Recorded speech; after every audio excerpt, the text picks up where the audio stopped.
أعوذ بالله من الشيطان الرجيم. بسم الله الرحمن الرحيم.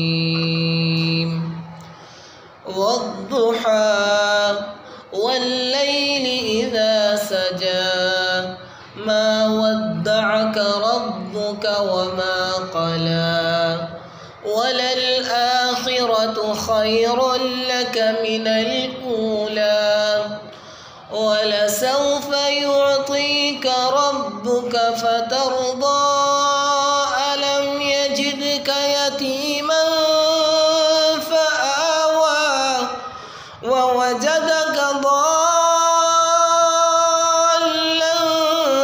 فهدى ووجدك عائلا فأغنى فأما اليتيم فلا تقهر وأما السائل فلا تنهر وأما بنعمة ربك فحدث. صدق الله العظيم.